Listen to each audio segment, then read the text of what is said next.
Magandang araw mga kaibigan.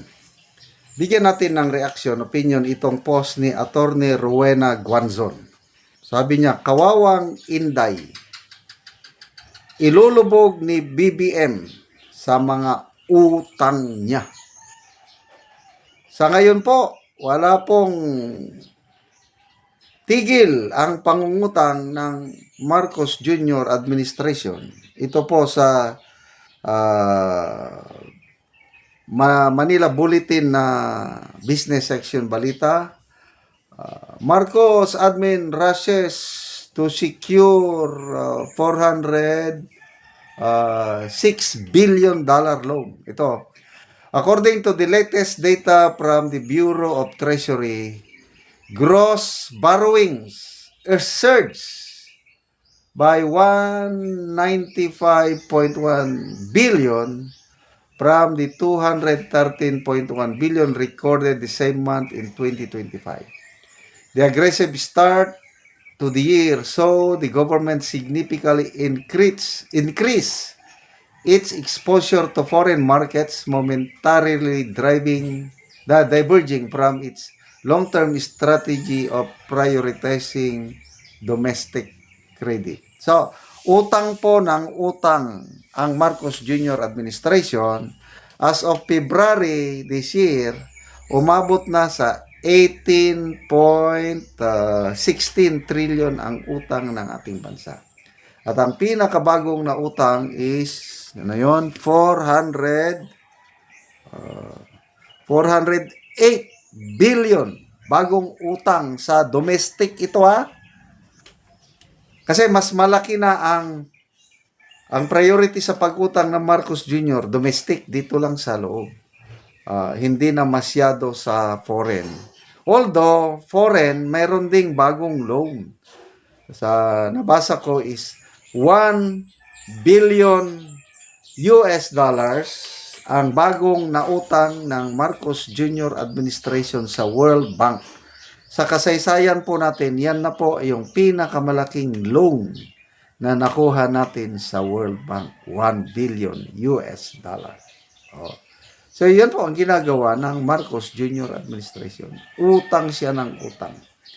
Nung pag-take over ng Marcos Jr. administration, nasa 12 trillion lang ang utang natin sa Pilipinas. Ngayon, sa 3 years, mahigit lang na pamumuno niya, naging 18.16 trillion in 3 years. So, pag-alis niya sa pwesto, another 6, 18, maging 24 trillion. Kaya agree ako dito sa post ni Attorney Guanzon na inilulubog ng Marcos Jr. administration si BP Sara. Pag upo niya, yan ang magiging problema niya, yung napakalaking utang. Yun ang legasiya.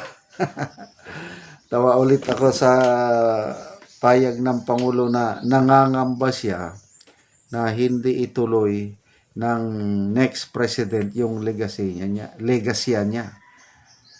And talagang hindi tutuloy kasi ang legasya niya na maiwanan is masamang legacy. Example, yung corruption. Ngayon lang, March 31, nag-release ng report ang United States Trade Representative.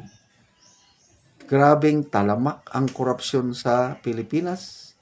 Hindi maagapan kaya napakahirap mag-invest sa trade ang mga US companies. Dahil yun ang report ng trade representative nila dito. Korupsyon. Grabe. Yun na, kung may maalala ko sa administrasyong ito, legacy niya, bad legacy is corruption. Another one, after bad yung corruption niya is sa laki ng utang. Kaya ano kayang mangyari sa administrasyon ni BP Sara sa 2028 with this lumubong utang? But anyway, may napatunayan niya si BP Sara. Nung mayor siya, inabutan niya sa Davao, may utang din ang Davao City. Kasi halos lahat nangungutang. Hindi naman mahirap, hindi naman masama per se ang mangutang.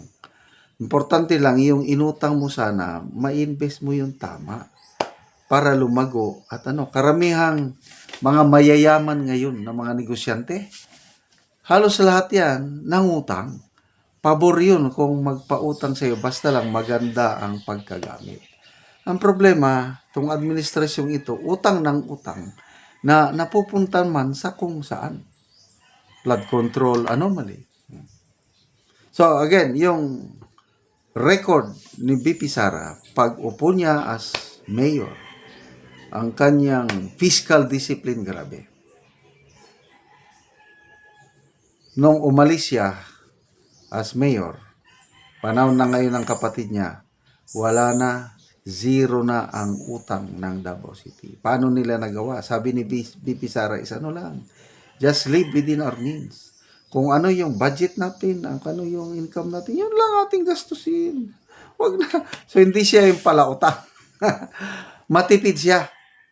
Naghanap siya ng kaya excited na ako na mag 2028 na para mabutuhan ko si BP Sara. Kasi alam ko, may pag-asa ang bansa natin pag siya na ang mamuno. Yung kanyang karakter, nakikita na ko, yung strong leadership niya. Pag sabi niya, I thrive in hardship. Kung mas mahirap yung problemang kinakaharap niya, parang Texas sa manok.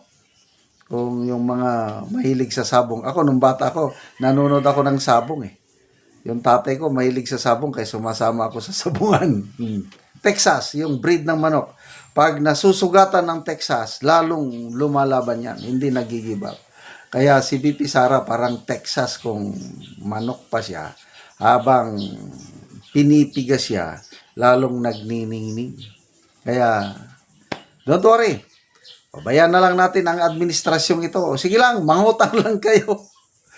Lalong magniningning si BP Sara. I hope, pag nagpresidente na si BP Sara, yung utang na yan, I'm very sure mababa. Kasi ayaw niya ng maraming utang. Ako rin, ang pamilya ko, wife ko, ayaw namin yung nagkakautang. Salamat mga kaibigan sa inyong pagsubaybay sa channel na ito. Nakakatulong kayo ng malaki sa tribong Talandig ng Bukidnon dahil ang sweldo natin sa channel na ito is pantulong sa tribo. Namimigay tayo ng libreng yero at pako para makapagpatayo sila ng mas maayos na tirahan. Panoorin nyo ang video na ito.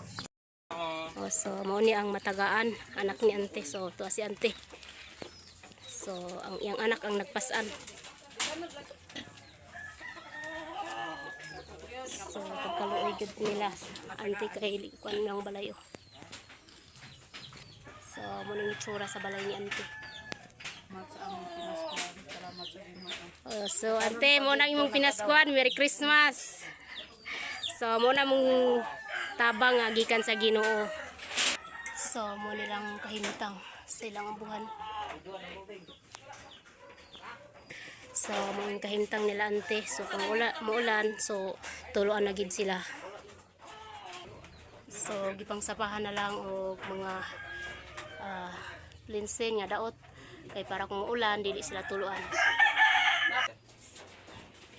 Ako pasalamat ang nakaabot ang panalangin diri sa ako. Ako sa di ay wala ko namatay sa sakit kay mo di ni akong gihulatan nga na ay motabang sa ako. So, pila na imong edad ante?